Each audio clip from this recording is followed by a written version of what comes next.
Page 136, exercise 10.2. On page 136, let's go through these items one at a time, because that's the whole reason for doing this piece over here that starts on 137. First off, mixing up the hands. That just means the hands are going to go every which way. It's truly mixed up hands. Easier for some people than others. But if you look at this piece on 137, right at the beginning, and this happens all over the place, that first measure starts out left hand, and the clue is the stems in the notes, not the fact that there's an LH or RH. Just look at the stems in the notes. Here, so it's left, right, left, right, left, right, left, right, and you're just moving around. This is mixing up the hands. It gets more interesting as we go through this. Look at fourth line down, the last two measures. It starts on the last two measures. It's like measure 25, is that it? And it goes on into the next line where these eighth note triplets are. Just look at these. You got a 4, 2, 1. The stems are going up and down. That's how we know which hand plays what. So the right hand's going to play the first one. The stems are going down. The left hand will play it. Then the right hand, left hand, right hand, left hand. Isn't that fun? So the hands are going this way. And it's all slurred, so you got to connect it all. And it's fast and it's loud, and you put in they want an accent on the first one. And that takes practice, so you pretty much have to memorize it. This is a piece where if you're going to play it right in the speed it goes, you have to memorize it. But if you learn it the way you're supposed to learn it, you will memorize it. It'll just happen. You don't have to worry about it. Now, in addition to all that, it's all slurred, it's all connected, so and you're doing it with the fingers, the pedal won't help you. The next thing on 136 they're pointing out is non-legato. Non-legato is simply anything that's not legato. Legato is when you connect them. If I take a C major scale, I connect the notes with or without pedal.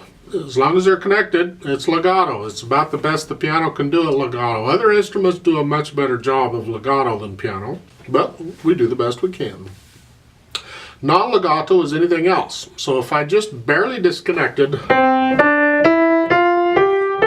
that's non-legato, because or I can the notes can be any length, is what I'm saying. The silence between them can be any length. It's all non-legato is my point. Anything not legato. And you get that over here in the piece. Measure 13 and 14, you see the staccatos, and it's slurred. That's where you just basically disconnect the notes.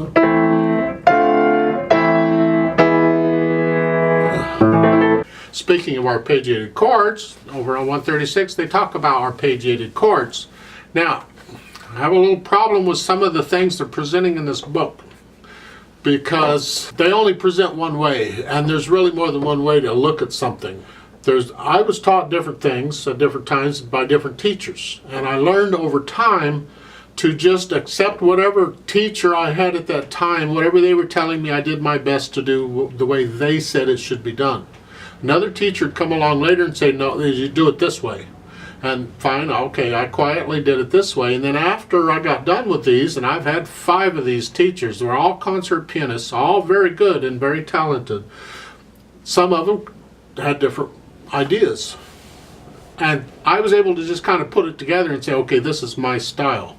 But my last teacher, who had a great influence on me on interpretation and a lot of things, he was amazing, did a lot of things slightly different than a lot of people would do. And as we go through this book, I'm going to point these things out, because you're going to run across some people who say it should be this way, while other people go, it should be this way, and you need to understand that people don't agree. You'll have to decide. And on arpeggiated chords, people don't agree. For instance, take a look, measure 15 and 16. 15 is the arpeggiated chord. Well, some teachers will teach you that if the arpeggiated line is disconnected between the hands, like it is here, you play them at the same time. Start them at the same time, and you play play them at the same time. I was taught that way by a couple of my teachers. Then I also learned that no, if they are close enough together to make a chord, a good sounding chord, it didn't matter what the arpeggiated line did. You played the whole thing as one long arpeggiated chord. All 6 notes here, one at a time. But if they were farther apart, then you separated them. Like if one was here and one was here, I would separate them. Or I may not play one of them arpeggiated. I might play this as solid block, and this an arpeggiated, but I wouldn't play it all like that when they're further apart like that. It depends on the situation.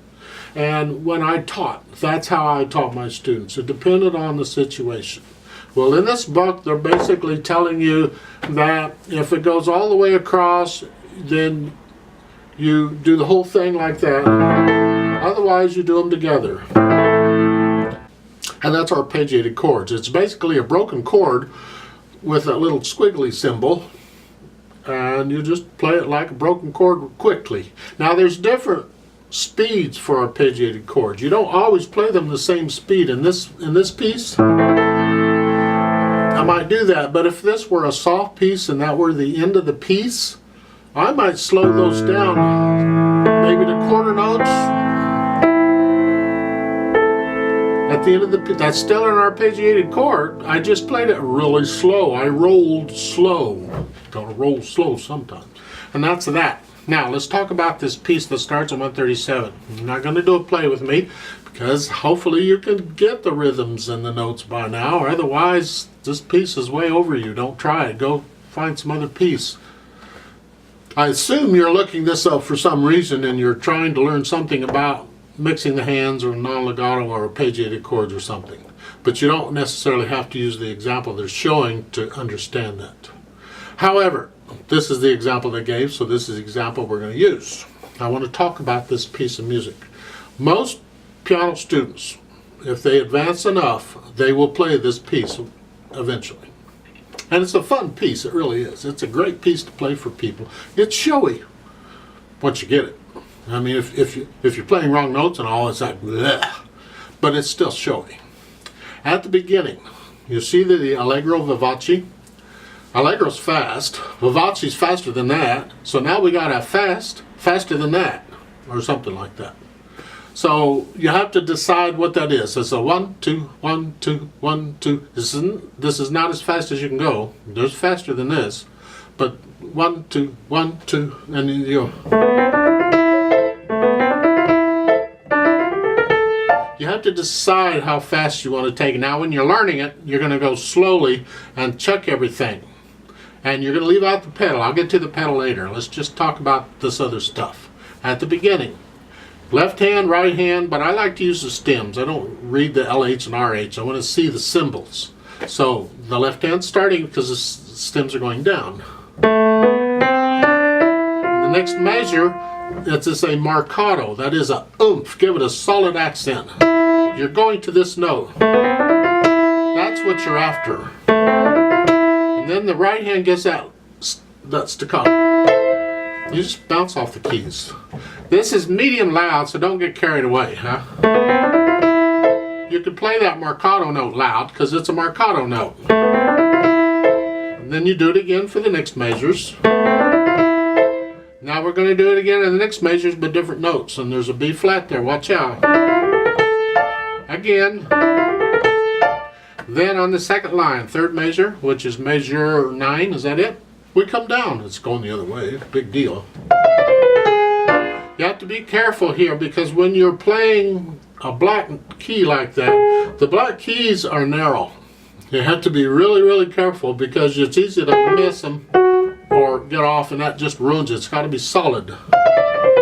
If you can, get your finger on the key first before you need to play it. Sometimes you can't.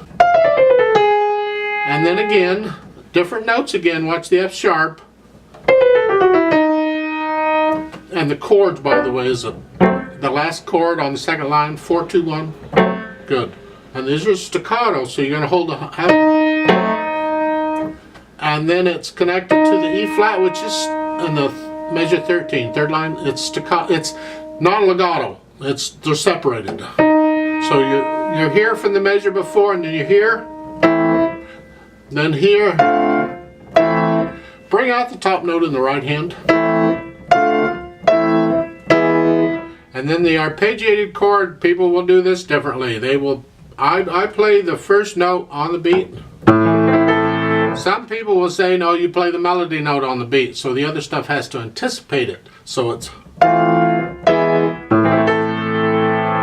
so. I don't, but that's what they're different ways of doing it. That's what you get. And starting on measure 13, there's a poco meno mosso, which means a little less motion, which means play it a little slower. That's why I slowed that down, because you're going at the beginning 1 2 1 2 1 2. Now all of a sudden it's 1 2 1. How much slower is up to you? It's a little less. I go a lot less. Well, then you see a tempo 1. Tempo 1 simply means go back to the first tempo you were doing at the beginning, so whatever that was, because you can have multiple tempos in a piece. Just keep it interesting. And then we have a similar theme that we had at the beginning, just different notes. So we're going here.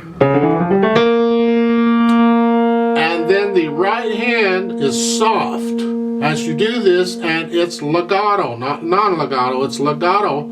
So you're going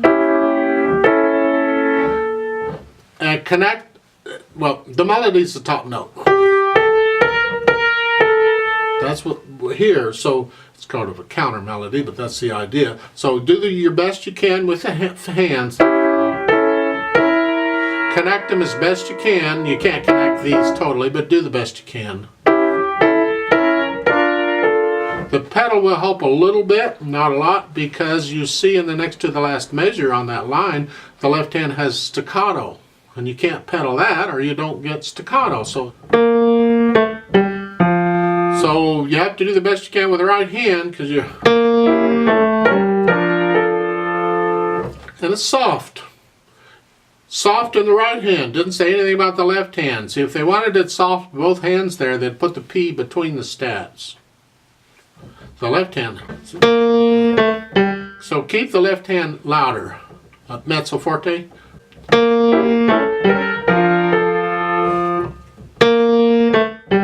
That's the melody. This other is a counter melody. Then the next line, same thing, different notes. Then this mess going down. Triplets. Accent the first one, the whole thing's loud and the whole thing's connected. Now I put an accent at the beginning of its triplets, sort of a natural accent. You have a real accent on the first one, after that it's a natural accent. One and a two and a one and a two and a.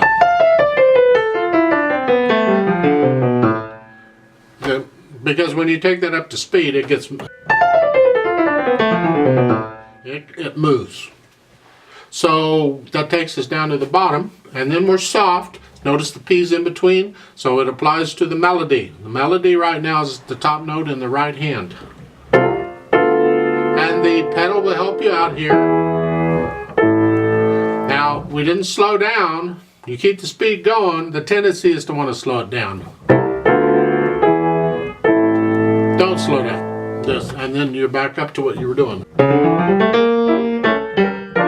You get the hang of that because different things are going on in the hands at the same time. It's a lot of fun once you get it. It's very frustrating until you get it. Ugh. And that's the most of what this piece is about. It's just kind of different variations of that. If you look on page 138, you have different things going on, and then let's go down to the third line down. It's like, what, the fifth measure over, where you get the triplet eighth notes coming back. So you're here. You got to move your right hand very quickly in order to get it down there in time. Know where you're going. And then you have a arpeggiated chord on measure 59. Here, it's staccato. And I'll play the first note with the left hand. But you got to do it quickly because, again, you got to play that and you got to get your hand down there. And then again, now here, the last two lines, we have an FP, which means forte piano, which means you start loud and then immediately go soft. So you're going to do here, and then by the time you get to here, you're soft. And now you're just going to walk up the keyboard here. And let's go slow here. You're going to go here, fourth finger. The idea with fourth finger instead of third is so you don't have to use your thumb. You're not moving up here in the fallboard area. You're here. So it's here. Fourth finger again. See, it just repeats the same pattern over and over. It's like a sequence, an ascending sequence. That is a pattern of notes, short notes, that repeats itself going up. Ascending up is descending going down. When you get up here, now the left hand's going here, and these are legato. Connect them with the fingers. You can't have pedal here because the right hand is doing its thing. So forget it. They don't give you a fingering. What fingering do you use for those notes? It's your choice. I tend to do a 1, 2, 4, and then a 1, and then a 2, and then here, softly. At the end, it's not staccato. It's just an eighth note. Soft eighth note. Don't know why it's a soft eighth note. Why is it a soft? Why isn't it a staccato?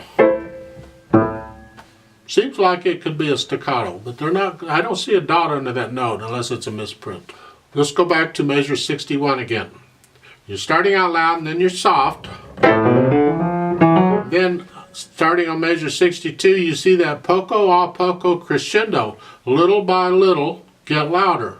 Gradually get louder. So as you're going up here, you're going to get a little louder. Don't get loud too soon. Just take your time with it. Kind of plan it out.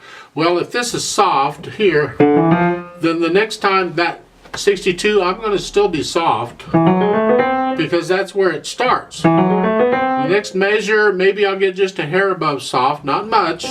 Now I go to medium soft. Now I can go to medium loud, or whatever it is.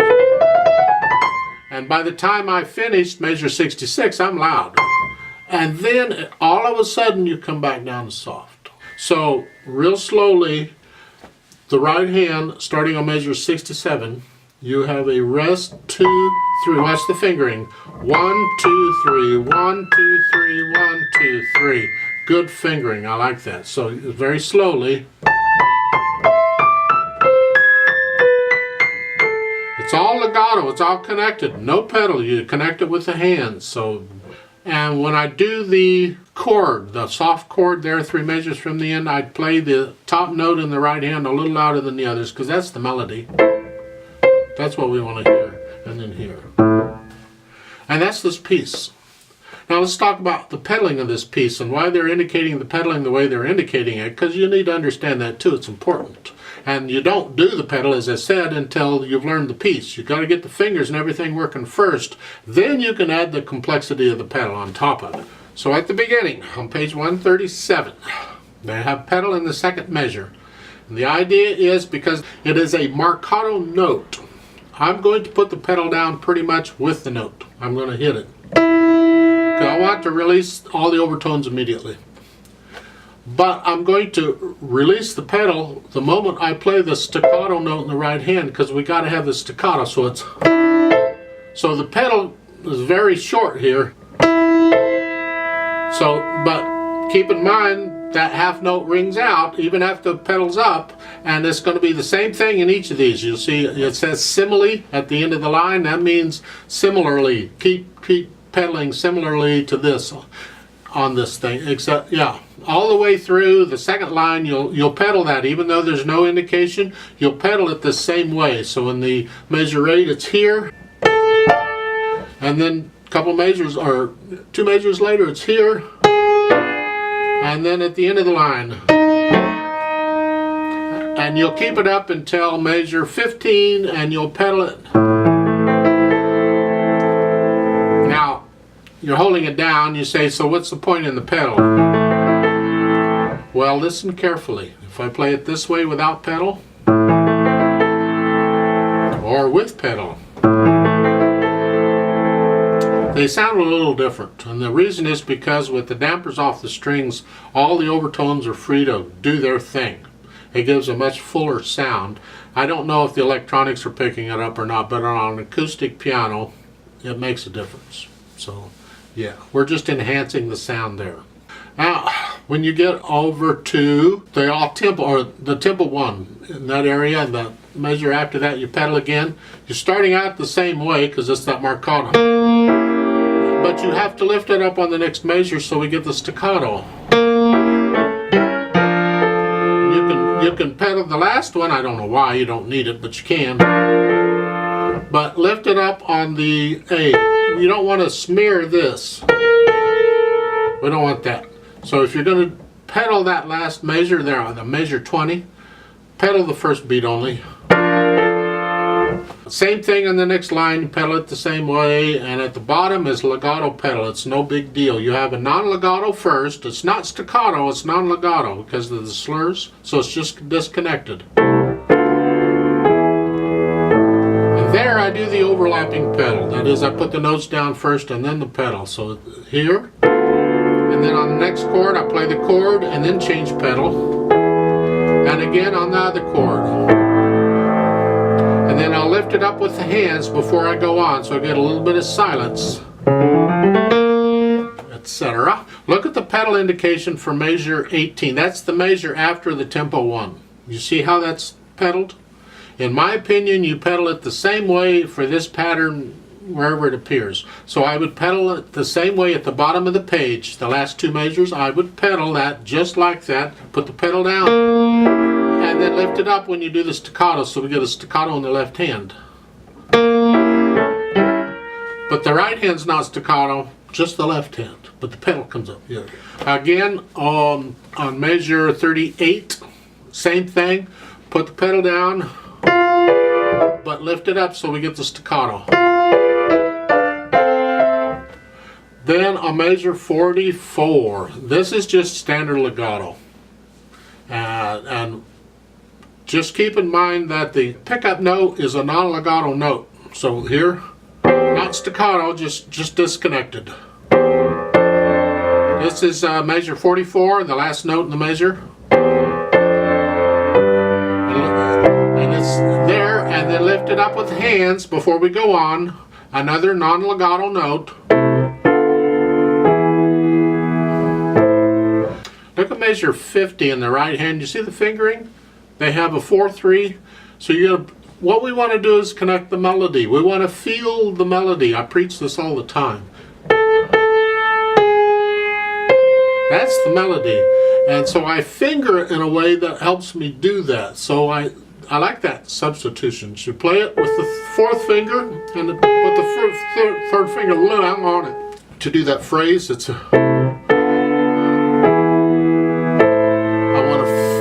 melody, and then again, and then here.